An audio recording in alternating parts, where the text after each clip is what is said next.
takwa kepada Allah dalam keadaan ada orang atau tidak ada orang. Nah, mungkin di antara sebagian besar manusia terlihat takwanya, kita berlindung dari itu ya. Kalau ada orang saja, kalau ada jamaah, tuh. Sementara kalau sendiri ketakwaannya menipis. Atau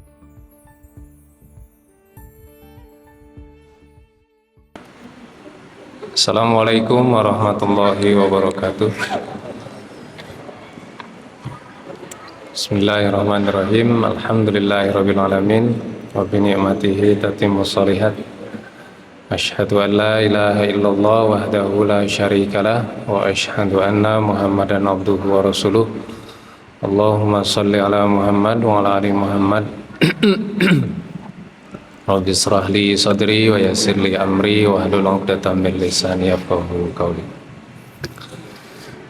Baik Bapak Ibu, kita langsung saja ke ayat kita. Mudah-mudahan insyaallah malam ini kita selesaikan di surat Al-A'la. Karena sisa ayatnya sedikit, saya coba ulangi ke belakang biar agak lebih lama. Mudah-mudahan pas nyampe azan Isya. Baik, kemarin kita terakhir di ayat qad aflaha man tazakka wa dzakara isma rabbih fasalla.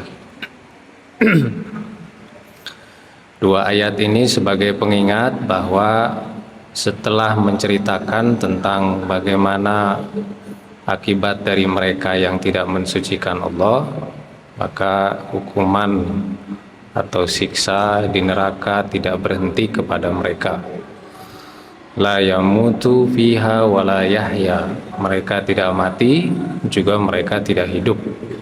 Setelah memberitakan ancaman-ancaman sebelumnya, kemudian Allah menyatakan bahwa kabar gembira setelah itu juga ada, yakni siapa yang dia senantiasa membersihkan dirinya, senantiasa mendekatkan diri kepada Tuhan dengan ketakwaan, menjauhi dari kekufuran dan tidak berada dalam kekafiran, maka dia disebut sebagai orang-orang yang aflah, orang yang beruntung. Dan beruntung itu tidak didapatkan di dunia. Keberuntungan kita bertakwa, keberuntungan seseorang beriman, keberuntungan seseorang mengucapkan la ilaha illallah, itu akan didapatkan nanti setelah seseorang itu wafat. Nah, kalimat qad itu menandakan kepastian bahwa itu akan didapatkan ya. Aflah itu keberuntungan, sama dengan kata falah. Falah itu artinya petani ya. Petani itu akan beruntung kalau pada masa panen. Nah, samalah dengan kita, ketika kita berbuat kebaikan, maka panen kita juga atas kebaikan-kebaikan itu akan didapat tidak di dunia ini. Begitu kata juzaz ya, yang dimaksud dengan tazakka di situ adalah tukthiru minat taqwa. Di dalam hadis Tobroni itu disebutkan bahwa ada 3 hal yang bakal menyelamatkan manusia, ada 3 hal yang bakal mencelakakan manusia. Salah sumu biqat, salah sumun jihad. Salah satu yang dia sebutkan itu yakni taqwallah fi sirri wal alaniyah. Takwa kepada Allah dalam keadaan ada orang atau tidak ada orang. Nah, mungkin di antara sebagian besar manusia terlihat takwanya, kita berlindung dari itu ya. Kalau ada orang saja, kalau ada jamaah, tuh. Sementara kalau sendiri ketakwaannya menipis atau itu berkurang. Nah, yang demikian itu tidak disebut aflah. Tuh. Dia akan dapat aflah itu kalau dia terus-terusan tazakka. Nah, di depannya itu ada kata tak, itu menandakan keterusan ya, tidak hanya temporal saja. Kalau diulang dari para pendapat mufassir, di antara maknanya itu adalah annahu ta'ala lamma lam yuzkar fil ayah ma yazibu tazakki alimna annal murad tazakki huwa zikruhu qabla al ayah wa dzalika huwal kufr. Makna yang lainnya selain tazakka itu takwa, juga maknanya adalah menjauhkan diri dari kekafiran. Kekafiran itu ada dua. Ada kekafiran yang dia menyebabkan memang keluar dari Islam, ada dia menyebabkan tidak keluar dari Islam. Yang tidak keluar dari Islam itu salah satunya kufur nikmat. Ya, seperti disebutkan di dalam surat Ibrahim ayat 3. Siapa yang dia bersyukur, la in syakartum la azidannakum wa la in kafartum inna azabi lasyadid. Kata kafartum di situ itu maksudnya kufur kepada nikmat, tapi tidak menyebabkan seseorang tersebut keluar dari keislaman. Jadi orang Islam pun masih bisa disebut kufur, salah satunya kufur kepada kenikmatan. Dan jika sikap itu muncul, maka dia bukan orang yang aflah, karena dia tidak mensucikan diri, tidak tazakka. Wasani anal ismul mutlak yansarifu ilal musamma al kamil wa akmalu anwa'i tazkiyah wa tazkiyatut qalb an zulmihil kufr fa wajad sarf ala hadzal mutlak ilaih. Ibnu Abbas mengatakan bahwa yang dimaksud dengan tazkiyah di situ qad aflaha man tazakka adalah mengucapkan kalimat la ilaha illallah. Jadi siapa yang bakal beruntung itu? Pertama yang takwa, kedua jauhkan dari kekufuran. Baik kekufuran itu bisa menyebabkan dia keluar dari Islam, atau kekufuran itu tidak menyebabkannya keluar dari Islam. Yang paling rendah kufur pada nikmat. Yang ketiga adalah membawa kalimat la ilaha illallah dalam setiap langkah. Jadi Bapak Ibu sekalian, ayat ini memang bicara tentang mensucikan Allah, tetapi sebetulnya dia punya relevansi, punya hubungan dengan kekinian kita. Bukan hanya Allah saja yang harus kita sucikan, tapi diri kita sendiri sebetulnya harus disucikan. Kenapa harus disucikan? Karena kita punya bawaan yang membuat diri kita terganggu untuk tidak suci. Ya nafsu kita itu, ya akal kita juga, ya ada was-was di dalam hati kita itu yang bisa membuat kita itu melenceng dari kesucian. Maka di sini oleh Allah dikasih arahan bagaimana seseorang juga bisa menjadi suci, dan itu bisa dibawa dari semua latar belakang yang dimiliki oleh manusia. Seorang niagawan atau orang yang bekerja berdagang, dia juga harus tazakka. Seorang dosen, dia juga harus punya sikap tazakka. Bahkan sampai ustadz dan kiai juga harus punya sikap tazakka, mensucikan pada dirinya sendiri. Nanti kalau sikap itu tidak dibawa-bawa dalam kehidupannya, dia bisa melakukan tindakan asusila. Atau seorang dosen bisa memberikan ketidakadilan nilai kepada mahasiswanya. Atau pemimpin yang kalau tazakanya tidak dibawa, dia juga akan mengeluarkan kebijakan yang itu bisa merugikan rakyat. Jadi ayat ini memang berbicara kesucian Allah, tapi juga ngajarin bagaimana supaya kita suci. Jadi ayat Quran surat Sabihis ini ngasih solusi dari perspektif teologi, dari perspektif agama. Jadi kalaulah seorang ustadz, seorang kiai itu mau benar, dosen tuh mau benar, pimpinan kampus tuh mau benar, pimpinan organisasi, bahkan pimpinan negara ini, salah satu yang harus dibenahi dulu adalah tazakanya dulu, sucikan dulu dalam dirinya itu. Ya sesuai latar belakang kita masing-masing.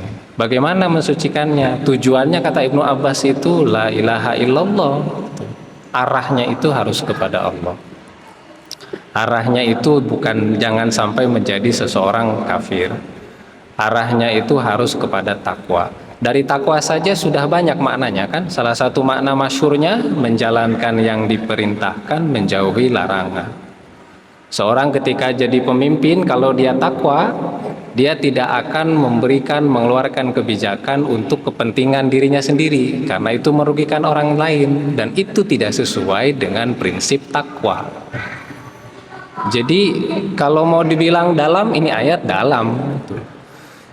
Jadi kalau mau dibilang juga relevansinya ada. Jadi kita dibenahinya dari dalam diri kita dulu. Ya, tazakka dulu. Maka di beberapa ayat kan ada ayat yang menyebutkan wa rabbaka fakabbir. Yang harus kamu tinggikan itu Tuhanmu, bukan golonganmu, bukan mazhabmu, bukan organisasimu, bukan nasabmu, tapi Tuhan yang harus ditinggikan. Karena tidak ada kepentingan apapun kalau sudah ke Tuhan. Manusia mau bilang apa, ya itu tidak menjadi concernnya, bukan menjadi urusan dia. Karena bagaimana dia melakukan kebaikan itulah yang menjadi hal yang penting. Kalau udah begitu, berarti dia sudah tazakka. Dan sifat dia yang tazakka itu wa zakarasma rabbihi fasalla. Dia ingat terus nama Tuhannya, ditinggikan terus, dibawa-bawa. Tadi saya bilang, jadi dosen dia bawa-bawa itu Tuhan. Ya, jadi ustadz dibawa-bawa. Karena banyak ustadz dan juga kiai yang justru tidak wazakaros. Gitu. Ya, apapun latar belakangnya itu, ciri tazakka itu ngingat Allah, meninggikannya. Ismun itu seakar kata dengan samaun. Sama itu tinggi. Orang dikasih nama itu untuk meninggikan dia. Nama bapak ibu, nama saya diberi oleh orang tua dalam rangka untuk meninggikan. Harapannya kita seperti nama itu. Soeharto, Soekarno, nah itu kan kalau diartikan kan nilainya baik semua kan, dalam rangka untuk meninggikan.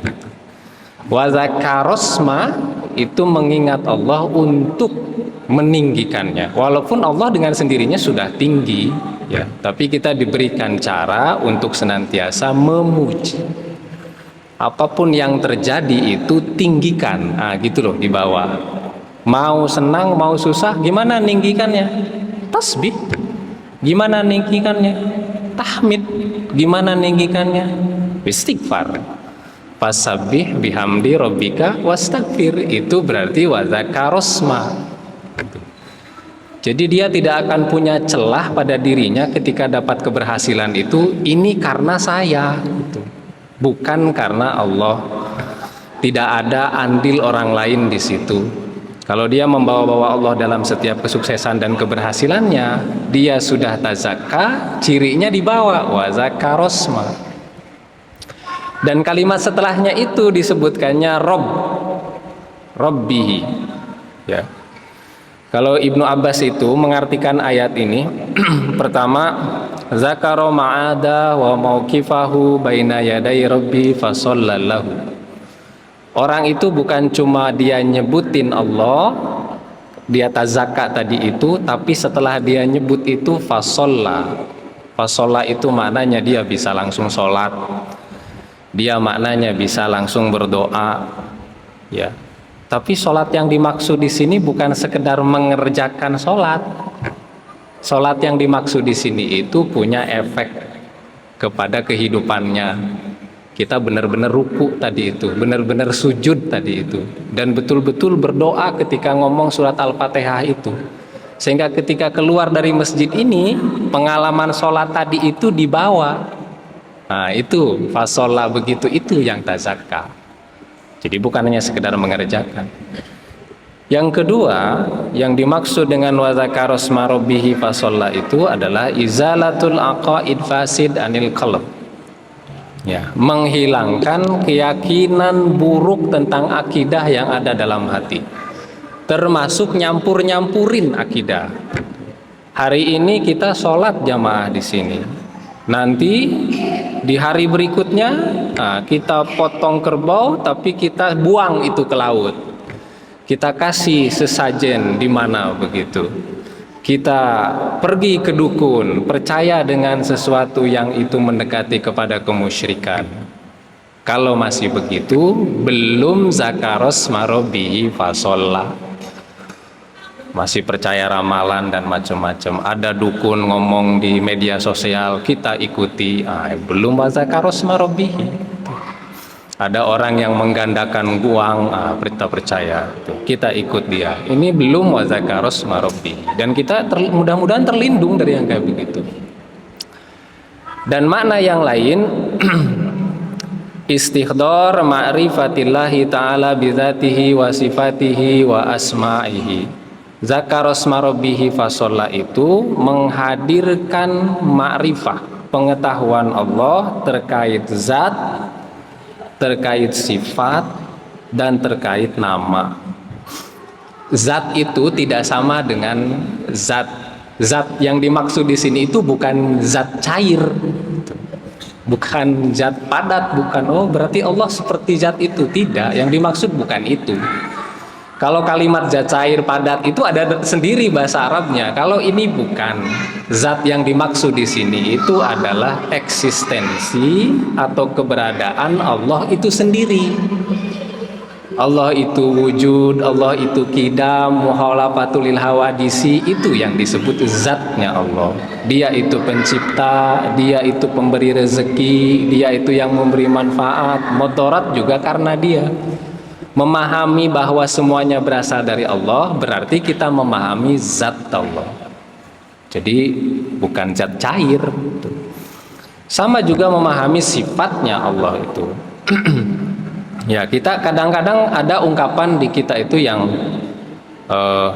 seolah-olah menyamakan sifat Allah dengan kita. Apa itu? Allah juga maha pemaaf, masa kamu nggak maafin? Nah, kira-kira begitu. Kan itu seolah mau menyamakan.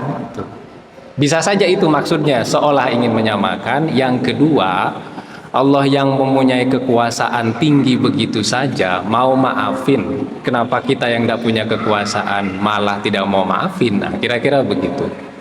Tapi apapun maknanya dari dua ini, mungkin ada kemungkinan yang ketiga ya. Dua-duanya sama, hendak menyatakan bahwa mestinya manusia itu sifatnya kayak Allah gitu. Tapi ya nggak bisa, beda, nggak sama. Ya, tidak akan bisa disamakan. Dan kita dengan demikian harus membedakan sifat ini dengan yang ada. Harus meninggikan lebih lagi sifat-sifat Allah begitu. Ini makna wa dzakaros marobihi fasolla menurut Ibnu Abbas. Yang terakhir adalah istighol bihidmati. Wa dzakaros marobihi fasolla itu istighol itu menyibukkan menjadi pelayannya. Bagaimana cara menyibukkan dengan menjadi pelayannya? Yakni dengan melaksanakan sholat itu. Ya, jadi kita dengan sekarang wazakaros marobihi fasola ini bagian dari istighol itu, menyibukkan diri menjadi pelayannya Allah. Ini dikata robihi ini, rob. Ini ya Bapak Ibu. Ini ayat-ayat yang turun di Mekah memang tandanya biasanya tidak menyebut Allah langsung, menyebutnya rob. Kalau ayat ini ngapunten ya, kalau ayat ini langsung menyebut Allah kan sebetulnya masih pantas ini. Wa zakarosmallahi fasolla. Tapi Allah tidak memilih kata itu, dia milih kata Rob. Kenapa Allah memilih kata Rob? Salah satu tafsirannya karena ini berhubungan dengan strata sosial yang ada di masyarakat Arab kala itu. Hubungan antara satu dengan yang lain itu kebanyakan hubungan antara budak dengan tuan. Rob itu seringkali dalam omongan Arab itu diungkapkan oleh budak kepada tuannya. Jadi kalau si budak itu ngomong ya Robbi, itu artinya bukan wahai Tuhanku, bukan. Tapi yang dimaksud di situ adalah wahai tuanku. Dan itu seringkali, kerap kali diucapkan oleh seorang budak kepada tuannya. Kenapa si budak itu ngomong begitu? Karena si Rob atau tuannya itu yang punya otoritas kepada budak itu. Budak itu dimiliki oleh tuannya. Kalau seseorang dimiliki oleh tuannya, mau ngapain? Nggak bisa ngapa-ngapain. Orang kita dimiliki semuanya. Pengabdian si budak itu adalah dengan melayani tuannya, nyervis tuannya. Maka kalimat ini lebih kuat kalau ini disampaikan kepada orang-orang itu. Jadi seolah-olah Allah mau ngomong kepada mereka, saya ini tuanmu. Karena saya tuanmu, mestinya kamu itu ikut saya, dengar saya, taat sebagaimana taat budak-budakmu ke kamu. Lebih dahsyat kalimat ini. Rob, pengurus, punya otoritas, yang mengatur, yang memberi rezeki. Sebab saya yang mengatur, kata Allah, sebab saya yang ngasih kalian rezeki, maka kamu harus terima kasih. Caranya fasolla, turun di situ tuh. Ikuti Muhammad itu, sebut la ilaha illallah, jangan jadi kafir. Itu nyambungnya ke sana. Ya. Wa dzakaras marabbihi fasolla.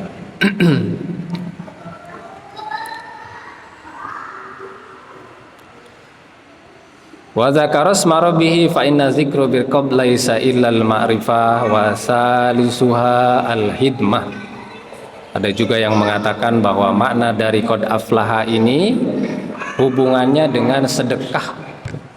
Siapa yang beruntung itu? Yang beruntung itu adalah yang sedekah. Diteruskan qad aflaha man tazakka wa dzakaras marabbihi fa shalla, maka setelah sedekah itu sholatlah. Yang dimaksud sholat di sini adalah sholat Id.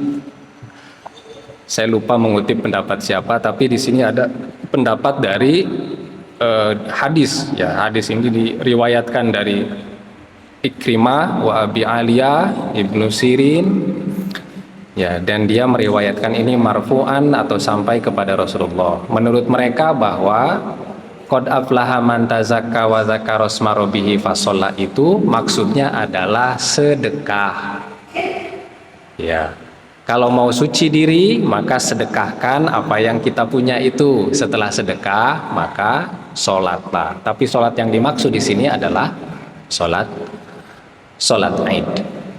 Lalu Allah mengingatkan yang lainnya. Setelah apa yang menjadi ciri orang yang tazakka itu, yang mensucikan itu, yang dia sedekah, yang dia takwa, jauh dari kekafiran, selalu membawa la ilaha illallah,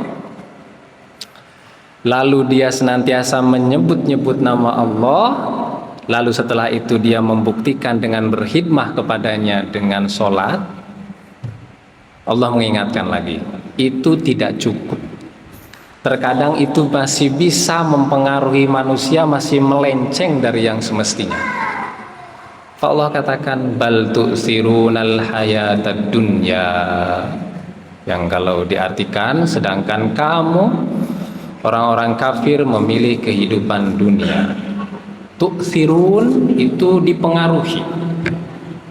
Bapak Ibu kalau baca ini di model bacaan Quran yang lain itu bukan tu'sirun tapi yu'sirun. Nah, itu tak masalah. Ya, karena memang itu model qiraat saja. Nah, saya dapat terjemahnya ada di situ dalam kurung orang-orang kafir. Bal tu'sirun, ya. Tapi kalau tu'sirun dilihat dari kalimatnya itu merujuknya bukan kepada orang ketiga. Di situ kan ada artinya orang-orang kafir. Kalau itu merujuknya kepada orang ketiga, mestinya kalimatnya ya, bal yu'sirun. Nah, baru tuh akan dipahami, oh berarti dia itu siapa? Menjadi masuk akal kalau dia itu orang-orang kafir. Tapi Allah menyebutkannya di sini dengan tak, bal tu'sirun. Kan kita bisa aja bertanya toh, kenapa nggak langsung nyebutin orang kafir saja? Kan bisa gitu. Bal kafirun yu'sirun hayatad dunya. Misalah begitu. Kenapa begitu? Sebab orang mukmin saja yang sudah berikrar muslim, yang sudah la ilaha illallah, yang dia itu ngisi pengajian, ikut pengajian, sholat jamaah, dunia itu masih bisa narik dia. Dunia itu masih bisa mempengaruhi dia. Tapi Allah memberikan sifat orang yang suka dunia itu bukan tabiat orang mukmin, tabiatnya orang kafir. Cuma orang mukmin bisa ketarik, bisa ikut-ikutan. Di surat An-Nisa ayat ke-86, 87, 88, 89 itu bicara tentang perbedaan orang-orang mukmin. Orang yang sudah beriman, sudah berikrar. Apa yang membuat pembicaraan itu? Pembicaraan yang mestinya orang mukmin itu tidak boleh beda terhadap orang-orang munafik. Ayat 88 itu berbicara bahwa orang mukmin itu seharusnya jangan punya dua golongan berbeda terkait tanggapan mereka pada orang munafik. Yang satu itu ingin menerima orang munafik karena mereka sudah menunjukkan keimanannya. Yang satu itu tidak mau, ingin memerangi orang-orang munafik ini. Dan di ayat 88 surat An-Nisa itu Allah memilih satu pihak dan membenarkan satu pihak itu, menyalahkan pihak yang lain. Pihak yang dibenarkan itu adalah untuk memerangi orang-orang munafik.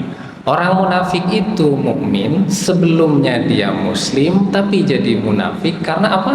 Tu'siruna dunya. Ini yang dua kelompok ini membela satunya sebab apa? Tu'siruna dunya, dipengaruhi oleh dunia. Sehingga mereka melakukan keburukan.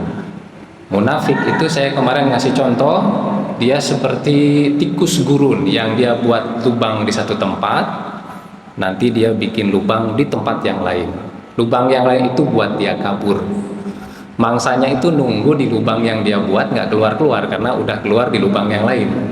Orang munafik itu macam begitu, punya dua wajah. Di depan kita dia di depan kita oke, tapi hatinya itu udah kafir, udah nggak percaya.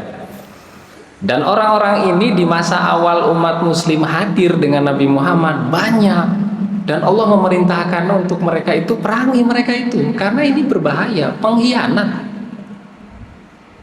Jangan kita kata kejam ya. Kita juga waktu perjuangan kemerdekaan selalu ada orang-orang berkhianat itu kan di negara ini. Coba kalau dibiarkan itu, kemerdekaan itu mungkin tidak akan terjadi. Apa contoh di dalam sejarah Nabi yang tu'sirun? Mereka itu sudah beriman, tapi karena ada tarikan dunia, mereka pergi ke dunia itu. Di dalam perang apa itu, Bapak Ibu? Perang Uhud ya. Ketika Nabi Muhammad memerintahkan para pasukan panah itu diam di sana, jangan turun, ya kan? Setelah mereka hampir menang, banyak harta rampasan di depan, apa yang mereka lakukan? Musuh sudah lari tunggang langgang, mereka akhirnya turun gunung karena di bawah emas itu banyak. Nah, lihat itu, tu'sirun, terpengaruh kan? Ya. Maka Allah ngingetin itu, walaupun saya, Bapak Ibu, panjenengan semua sudah berikrar iman, nanti akan datang itu godaan dunia. Dan itu kencang godaannya. Itu pada masa awal Rasulullah saja sudah begitu. Terpengaruh mereka itu, turun mereka berbondong-bondong. Akhirnya Rasulullah mendapatkan kerugian banyak sebab pasukan panahnya tuksir, terpengaruh dengan dunia. Kemarin itu ada yang WA saya itu terkait panitia kurban. Ya, panitia kurbannya itu WA ke Sohibul Kurban, minta bagian. Ya, kira-kira bahasa WA-nya itu terkait bagian panitia bagaimana ya? Ya, saya tidak tahu di tempat Bapak Ibu seperti apa ya. Panitia itu kalau dikembalikan ke masa Nabi kan juga tidak ada gitu ya. Nabi ya nyembelih sendiri, panitia itu harus ada karena memang untuk membantu. Kalau kita semua nyembelih sendiri kan juga nggak bisa. Tapi panitia dengan Sohibul Kurban sama-sama sedang ibadah. Yang panitia itu nganterin Sohibul Kurbannya untuk mengantarkan daging-daging itu, Sohibul Kurbannya mengeluarkan uang untuk memberikan daging itu kepada yang berhak mendapatkannya. Lalu niat awalnya mau membantu. Niat awalnya saya mau bantu jadi panitia, nyembelihin, bagiin. Rupanya melihat daging itu banyak. Apa yang terjadi pada panitia? Kemungkinan bisa banyak hal. Tuksirun dunia itu bisa masuk di situ. Dia mungkin bisa ngambil lebih banyak, dia mungkin bisa ngambil yang bukan haknya. Ya ambil saja, ya. Sampai di rumahnya itu numpuk gitu. Lalu dia beralasan, kami panitia sudah capek, sudah bantu, maka ini adalah hak kamu. Nah, kan kira-kira begitu. Saya tidak mau bicara dalam konsep fikih, nanti kita lama lagi gitu ya. Tapi ini soal bagaimana dunia itu mempengaruhi niat baik itu. Yang awalnya dia mau bantu, nah sudah jadi salah akhirnya. Nah, itu kebiasaan ini juga bisa terjadi pada umat muslim. Ya, tu'sirun hayatad dunya. Dan Allah ngasih kalimatnya itu dengan kalimat dunia. Dunia itu rendah, dana itu dari dana rendah. Dan kita yang rendah itu banyak kita cari, banyak kita kejar, banyak kita ambil. Ya, kita itu diingatkan sama Allah. Jangan terpesona dengan itu. Ya. Terus apa yang harus dicari oleh seorang muslimah? Wal akhiratu khairu wa abqa. Ini yang harus dicari. Akhirah, yang akhir, akhirat, kehidupan setelah kematian. Ya, secara teori kita sebagai mukmin tahu semua. Secara teori sebagai muslim ya paham. Tapi godaan dunia itulah yang masih menghalangi kita. Nah, yang jadi pengaruh di sini tu'sir ini, yang mempengaruhi itu bukan cuma orang lain atau benda, diri kita sendiri saja bisa jadi pengaruh buruk loh Bapak Ibu. Makanya di surat An-Nas itu kita meminta banyak kepada Allah itu. Qul a'udzu birabbin nas, malikin nas, ilahin nas. Maaf, bukan minta banyak ya. Muji Allahnya itu banyak, tapi mintanya satu. Dari apa? Min syarril waswasil khannas. Dari apa? Dari waswas. Nih, tu'sir dari dalam diri kita ini. Ada bisikan yang datang kepada kita untuk melakukan kezoliman. Karena kadang kita nggak bisa ngontrol itu juga. Maka kita muji Allahnya banyak di ayat itu. Sebab itu sesuatu yang kita juga berat. Beda dengan surat Al-Falaq itu. Mujinya cuma satu, mintanya 4. Ya kan? Nah, kita sudah bahas surat itu. Tapi itu bagian dari tu'sir. Bagian dari sesuatu yang bisa mempengaruhi orang. Tujuan akhirnya kan kudu ilahin nas, ya kan? Ya, tujuannya itu kepada Allah. Kita kebanyakan manusia belum bahagia. Sudah punya pekerjaan, sudah punya rumah, sudah punya kendaraan, sudah punya keluarga, masih saja dia belum senang, masih belum bahagia. Lakukanlah korupsi, lakukanlah manipulasi, macam-macam. Kenapa? Karena dia tidak ada ilah yang dituju. Ya, tidak ada obsesi. Ilah itu obsesi, Pak. Tujuan akhir. Ya, obsesi kita ini masih kehalang oleh pekerjaan, kehalang oleh uang, kehalang oleh lawan jenis, kehalang oleh popularitas. Ilahnya itu nggak ketemu. Makanya kita nggak puas terus. Kok kayaknya masih kurang gitu. Kok kayaknya ini sih kayak begini. Nyari aja karena ilahnya belum dapat. Itu Allahnya tuh belum dapat. Itu tuh kayak beginilah Bapak Ibu. Ibu-ibu lah, ibu-ibu. Ibu-ibu ada penggemar rahasia. Ya, setiap hari itu ngasih surat. Jangan ngasih surat lah. Ngasih makanan sama ibu-ibu itu. Hari pertama ngasih pecel. Hari kedua ngasih bakso. Hari ketiga gudeg. Hari keempat rawon. Hari berikutnya ngasih emas. Hari berikutnya ngasih perak. Hari berikutnya ngasih berlian. Setiap hari seumur hidupnya ibu-ibu. Kira-kira Pak, Ibu, dengan mendapatkan makanan di depan rumah kita tanpa kita tahu siapa yang mau ngasih, apakah kita tidak akan mencari orang yang ngasih itu atau kita langsung makan? Apa kira-kira gimana Pak? Mau nyari siapa orangnya atau kita langsung makan aja? Tiap hari kita dapat tiap pagi itu pecel di rumah. Ada nggak pertanyaan dari diri kita? Ini sebetulnya siapa yang ngasih? Ada nggak? Nah, kapan kita itu beribadah tuh kayak gitu loh maksudnya. Kan selama ini kita menikmati pemberian Allah itu. Ya kan? Kita makan aja semua pemberian itu. Kita nikmati saja semua kesehatan itu. Kapan kita mencari ilahnya itu? Betul-betul memaknai itu, tazakinya itu. Nah, itu yang kita ini masih berusaha ke sana, diingatkan di banyak ayatnya. Ini termasuk wal akhiratu khairu wa abqa. Ingatlah ke akhirat itu yang lebih baik, itu abqa. Kenapa khairat akhirat itu abqa? Ya, disebutkanlah di sini. Annal akhirah mustamilah ala sa'adatu jismaniyah wa ruhaniyah wa dunya laisa kadzalik. Karena akhirat itu isinya kebahagiaan jasmani dan juga ruhani, sementara dunia tidak menyediakan itu. Ruh mungkin damai, tapi jismani capek. Nah, ini yang kedua ini. Anna dunya lazzatuha makhlutah bil alam. Pakai alif ini sini nih Bapak Ibu. Alam, nah, bukan alam. Kalau yaitu berpengetahuan atau ya alam semesta. Kalau pakai alif sakit maksudnya. Jadi kenikmatan dunia itu makhlut, bercampur dengan rasa sakit, bercampur dengan capek, bercampur dengan lelah. Saya dosen, ya ngajar tiap hari. Nanti di akhir bulan, cling aja masuk ke rekening, dapat. Tapi saya dapat itu capek Pak, tuh makhlut. Ya. Berapapun yang itu tuh capek. Tuh. Lah itulah kenikmatan dunia. Dan kita merasakan itu semua. Anna dunya faniyah wal akhirah baqiyah. Dan kehidupan dunia itu fana. Sementara akhirat baqi, terus-terusan. Yang terus-terusan itu khairun, lebih baik daripada yang sesaat. Itu kenapa Allah menyebutkan wal akhirah khairu wa abqa.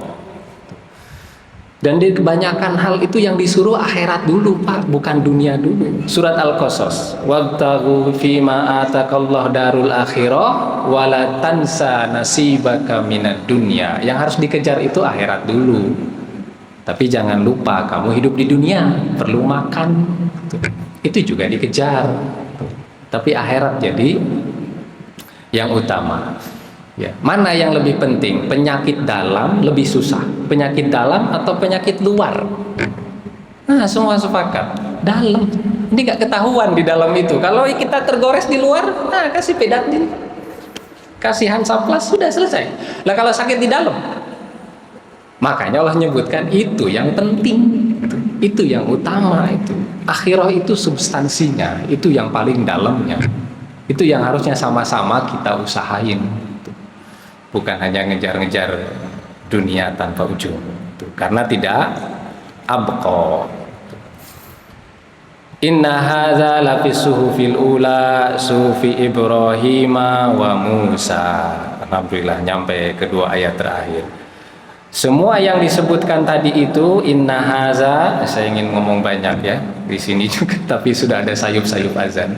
Ya, inna haza itu isim isyarah. Isim isyarah itu kata tunjuk yang hanya digunakan untuk menunjuk benda yang tidak ada tak marbutohnya. Ini kayak ini nih. Ini bahasa Arabnya maktabun. Kalau saya tunjuk ini meja, maka saya pakai kalimat haza. Ini sesungguhnya ini terdapat dalam suhuf yang lalu, lembaran yang lalu. Yang dimaksud ini itu apa? Yang dimaksud ini itu adalah dari ayat ke-14, 15, 16, 17. Itu yang dimaksud ini. Apa 14 itu? Pertama, qad aflaha man tazakka wa dzakara isma rabbih fasholla bal tu'sirunal hayata dunya wal akhiratu khairu wa abqa. Ini enggak cuma disebut di Al-Qur'an, maksudnya gitu. Ini juga disebutin di kitabnya Nabi Ibrahim dan Nabi Musa. Jadi dengan kalimat ini Allah ingin bilang ke orang-orang musyrik itu, apa yang saya sampaikan itu tidak ada bedanya dengan apa yang diajarkan Nabi Ibrahim. Nggak ada bedanya dengan yang disampaikan Nabi Musa. Kenapa nyebutkinnya dua orang ini? Karena orang musyrik itu tahu siapa Ibrahim. Itu Ka'bah itu hasilnya dia. Maka mereka bangun dengan sebaik mungkin, tidak mau pakai korupsi, dananya harus benar, karena itu Baitullah, rumahnya Allah itu. Nabi Ibrahim yang buat itu. Khitabnya di situ yang diajak bicara juga orang-orang Yahudi. Orang Yahudi itu tahu siapa Nabi Musa. tahu Ten Commandment itu, 10 perintah Tuhan itu diberikan kepada Nabi Musa. Apa isinya itu? Disampaikan lagi oleh Nabi Muhammad, 4 hal tadi itu. Ini yang saya sampaikan, wahai musyrikin, wahai orang Yahudi, ketika masa Nabi Muhammad, ini semua ada di dalam kitabnya Ibrahim dan Musa yang kamu puji dan ikuti. Jadi saya tidak ngasih ajaran baru, kamu juga semestinya ikut. Nah, kira-kira begitu. Maka ini disebutkan suhuf-suhuf itu banyak, Bapak Ibu. Nabi Adam diberikan 10 suhuf, Nabi Syed diberikan 50 suhuf, Nabi Idris diberikan 30 suhuf, Nabi Ibrahim diberikan 10 suhuf, lalu Taurat, Jabur, Injil, Al-Quran, sehingga jumlahnya itu ada sekitar 104 suhuf digabungkan dengan ini semuanya. Semua ngomongnya di situ sama. Jadi sebagai kesimpulan terakhir, Bapak Ibu, dari ayat kita, pertama bahwa ayat ini berbicara tentang mensucikan Allah, tapi meskipun demikian ini juga memberikan satu arahan bagaimana kita manusia itu mensucikan diri kita. 4 hal tadi itu, ayat 14 sampai dengan 17. Yang kedua, kita juga dengan surat ini disuruhnya untuk senantiasa membaca dan mengkaji Quran. Ketiga, sebagai kesimpulan terakhir, Nabi Muhammad tidak pernah ngasih ajaran baru, ngasih pengetahuan baru. Yang beliau sampaikan sama seperti yang dipahami oleh orang-orang musyrik Arab dan juga oleh orang Yahudi. Saya kira itu, Bapak Ibu, bahasan kita di surat Al-A'la. Alhamdulillah kita sudah menyelesaikan surat ini. Insya Allah kita akan lanjutkan di surat berikutnya. Syukran, wallahu a'lam bishawab. Mudah-mudahan banyak manfaatnya. Assalamualaikum warahmatullahi wabarakatuh.